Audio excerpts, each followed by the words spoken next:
Hello everyone, welcome to this month's Star Wars book review where I'm going to be doing something a little bit different. Rather than review novels or fully fleshed out stories, I thought it'd be more interesting to take a look at something of more the coffee table book variety. What I have here is a string of books that I've been collecting throughout most of my life, to be perfectly honest, that don't tell any stories and don't provide character arcs or plots or anything like that, but do provide information about the Star Wars universe and dive a little bit deeper into the details of how the universe works, who the characters are, and all those little fun nuggets that the internet is kind of rendered meaningless now, but collecting those books when I was younger meant a lot to me and gave me even more information on Star Wars at a time where, again, I couldn't just go to Wookiepedia and look up a lot of this information, so you just had to buy the books and figure it all out. So I'm going to start off with actually three books that were the first Star Wars books I bought after the acquisition from Disney. And again, these are more informational. We have the Jedi Path, which is like basically an instruction manual on the full process of becoming a Jedi Knight. The Book of the Sith, which provides a loose historical account of the history of the Sith. This one's very interesting because it's actually the Jedi Path works more like a textbook. This one feels like they cobbled together like several different texts that were lost to time. There's a little bit of like the Night Sisters from Dathomir and biographical information from various Sith Lords, but the Book of the Sith feels like something that was cobbled together from multiple different sources. So it's very interesting how that was put together. And finally, the Bounty Hunter Code, which is basically just a guidebook on how to be a bounty hunter within the Bounty Hunter Guild. And all three books, I think, are very interesting. If you're curious about the lifestyles and the mindset of the different characters in the different factions, whether it be Jedi, Sith, or Bounty Hunter, I think these books made for a very fun and interesting read. I was actually really glad I picked them up. I just kind of bought them on a lark. And reading through them, I thought there's a lot of detail in there. And again, if you're interested in the details of how these three different factions work, I think that these books are very, very good. Another little fun fact, in addition to all the information it gives you, you'll notice there are notes written in the margins. These are actually written down by several characters. So it's almost like the characters in the Star Wars universe actually found the book and started writing notes in it, very much like the Half-Blood Prince in the Potions textbook. Very similar to that. I see right here on this page, I see notes from Anakin. I see a note from Luke. I see one from Dooku. Actually, let's see if I can find one from who I'm looking for. Okay. My favorite one, Darth Sidious, Emperor Palpatine. You'll notice him from the red text that's in there. And he would write, like, troll comments, basically, in there, and say, it's like, ha, they were so self-assured, but they didn't know they were going to fall at my hands. And the funny things like that. So that adds a little bit more flavor to reading these books, especially to the Jedi Path, which feels very much like a textbook. But what did Sidious have to say here? I wonder what additional insight they could give to the Sith archives. Ooh, that's not a funny line, but he's already thinking about... He found the text and he's thinking about how to, like, use it to paint the Sith a little bit deeper. And all three books have these in the margins, actually. Actually, the Sith book actually opens up with a line from Luke, who obviously, I guess, is the one who compiled the texts and compiled them all together, discovered them. And the Bounty Hunter Code has some insight from Boba Fett. There's actually a line in there from Boba Fett about always have a spare jetpack just in case. And I think I see some line from Bosk. I see Greedo. I see Dengar. I think Han Solo had a couple lines in there. So, again, very interesting reads.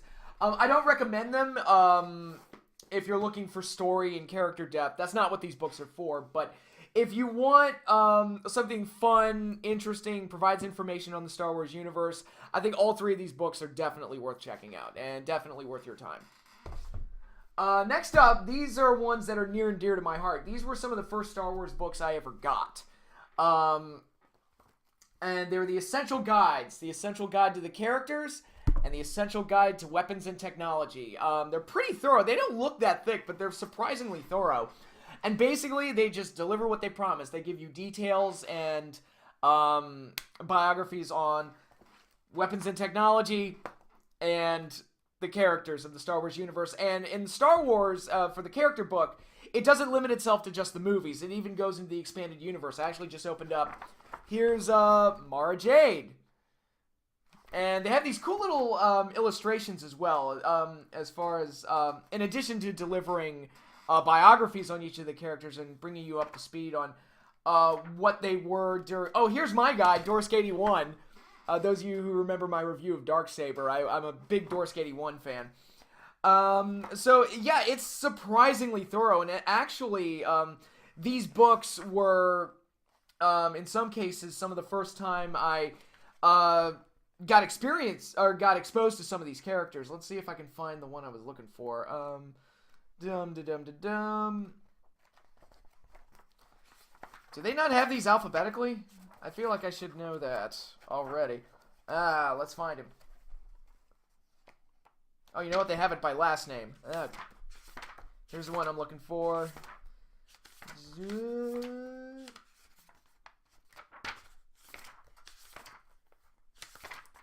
Oh, and here's Obi-Wan Kenobi.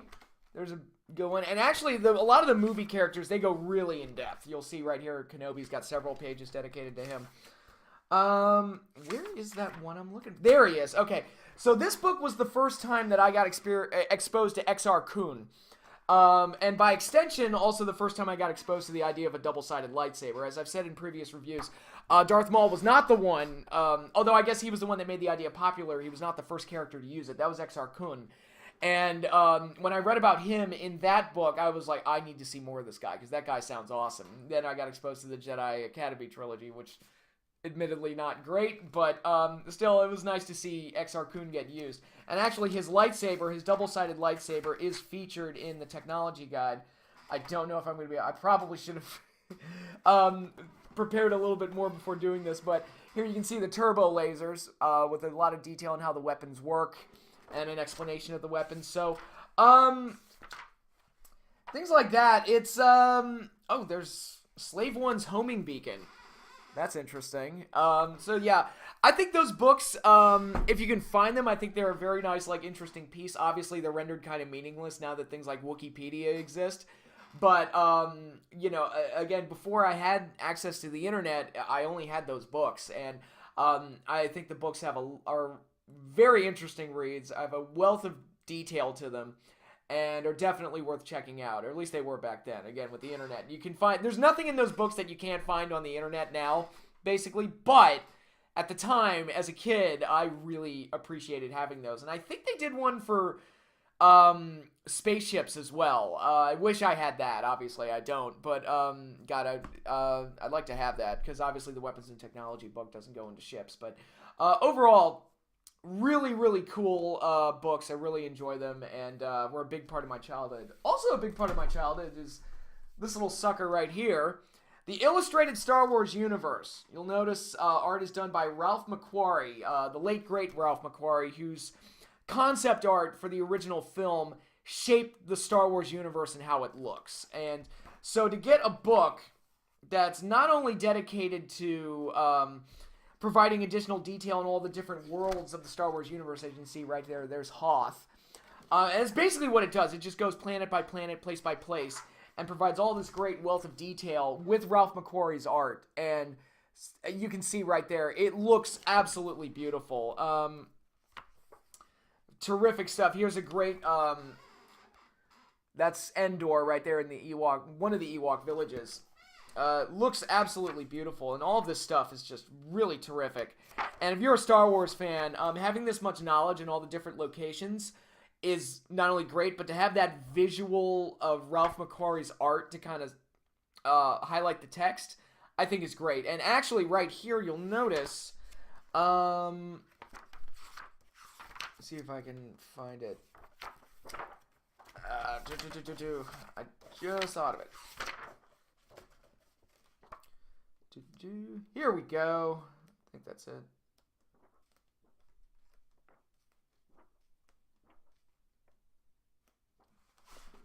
Yeah, here it is. Okay. This book, you know, I mentioned XR Kun with the other books. This was actually my first exposure to Coruscant. because Coruscant was never seen in the original movies, and I had always heard about it. Actually, I remember the first time I saw the name Coruscant was in the Thrawn trilogy, and then I saw it again in the Star Wars Monopoly game. It was actually in the place of Boardwalk, and they listed Coruscant. I was like, man, Coruscant's a big deal. It's just a shame we never got to see it in the movies. Eventually, the prequel trilogy would help fill that void. We saw enough of Coruscant in those movies. But here, this visual guide, this was my first look into what Coruscant looks like. And you can see all these great towers. And it's obvious that even as far back as the original films, Lucas did have an idea. You can see this great page right here. Lucas had a great idea of what he wanted to do with Coruscant, had it eventually worked its way into the movies, which he got around to doing in the prequel trilogy, but probably didn't have the technology to do back in the time of the originals. So those are really strong books, and I really recommend those. And actually, let's close this out. I have these two additional ones right here.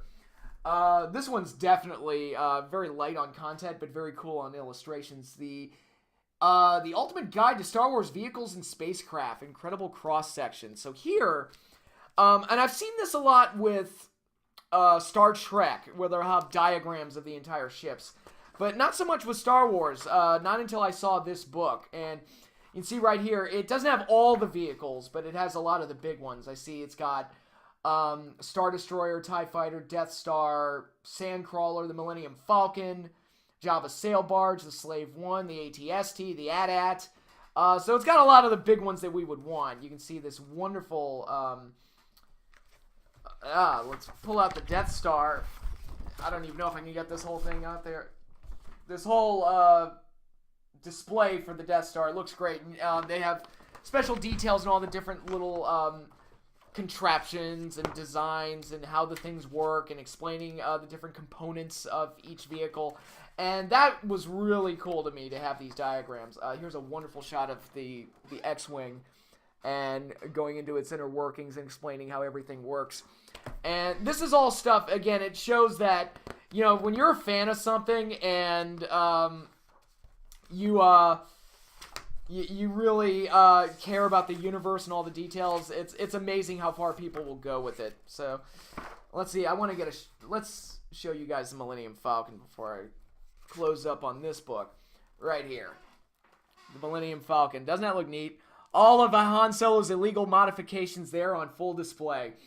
It's, again, not a very long book. As you can see, it's very thin, but for basic coffee table type of reading, and for me as a kid to have those displays. I mean, this is a book full of things I'd love to have posted on my wall.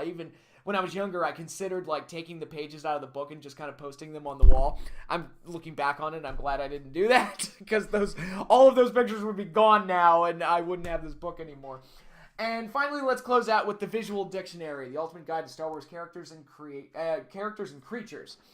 So, again, it's very much like the other book, the vehicle book. It just gives some nice looks into the characters and all the different things associated with him. You can see with Luke Skywalker, there's his land speeder, there's his lightsaber, the Skyhopper is there. A lot of different details. Oh, we've got even Pilot Luke and Jedi Luke, which is also kind of neat. And get all the different looks at Princess Leia. I don't know if I can get in trouble for showing her in the slave outfit. But, you know, again, there wasn't a lot here. Unlike the vehicle book, there wasn't a lot here that I didn't already know or didn't already see from the movies. But it was just really cool to kind of have all the main characters lined up like this. And fully shown off in this great a detail. And, oh, Admiral Akbar made it in. Gotta show off Akbar. Gotta show off Akbar. One of my sentimental favorites for sure. And this right here was probably my favorite page in the whole thing. This nice little... it looks like I'm holding up something naughty, but yeah. Darth Vader, this whole big display with a nice little... showcase of the mask and how the mask works. So, The visual dictionary, again, just very basic reading, very basic coffee table kind of stuff. So it's really amazing how all of those books existed. And I barely scratched the surface. Those are just all the ones that I have left. But it was so cool to have so many of those, like, very basic books that I'm sure some could look at as maybe a cash grab. But when I look at things like the character guide, that gave me additional insight into the expanded universe, and the visual dictionary, or the visual guide to the universe, and various things like that. It made the Star Wars universe seem a lot larger, that you could provide this much detail and write this many books about just detailing the universe, not telling stories, not doing anything, just detailing the universe and how it works. And there were a ton of those type of books, and I'm sure they're still out there now. I'm sure, because, Disney likes money, and Star Wars has always been, merchandise to holy hell, so I'm sure books like that are coming out all the time. But those are a lot of the ones that I grew up with. The Jedi Path, the Book of the Sith, and the Bounty Hunter Code are the newest ones that I have. But a lot of those older ones, I've had those since I was in grade school, and it's amazing that they've survived this long, and I've still got them. And I'm glad that I've held on to them this long. They are really cool peeks into the Star Wars universe, and really show that Star Trek fans aren't the only ones that care about detail, because I've often heard that Star Trek fans are the ones that care about detail, and Star Wars fans are just in it for explosions and all the fun stuff. And I like explosions and fun stuff too, but I care about the details of the universe and how it works too. And as the fact that I own all those books kind of showcases, I want to know how a lightsaber works, which I'm sure George Lucas himself probably didn't put that much thought into it when he was writing the movies. Not knocking him, I'm just saying, it's like he was just creating things to tell the story that he wanted to tell. But it takes like a bunch of nerds like us fans to really get curious about this stuff and how it works, and that's how you get things like all these visual dictionaries and things like, Tales from Mos Eisley Cantina about the Wolfman. What's his story? What's going on with him? And like a question that I ask myself every time I watched A New Hope. What is up with the Wolfman? So, for those inquisitive fans and those big nerds that love detail, I highly recommend all of these books. I think they are definitely fun reads and fun to show off too, because it's like, it's kind of nice that they have all this information compiled in this nice little simple book. So, of all of them, if you can track them down, the ones that I recommend the most are The Essential Guide to the Characters, The Essential Guide to Weapons and Technology, and a spaceship one, if there is one. I assume there's one on spaceships, but I could be wrong. Maybe I'll go look that up right after I'm done here. But that concludes this video. I just wanted to do something a little bit more basic, a little bit more fun. I will resume with the novel reviews next month, but for now, I just wanted to do something a little bit more fun and outside of the norm. So, that concludes this video. Thank you all for watching, and I'll be back next month with another book review. Take care.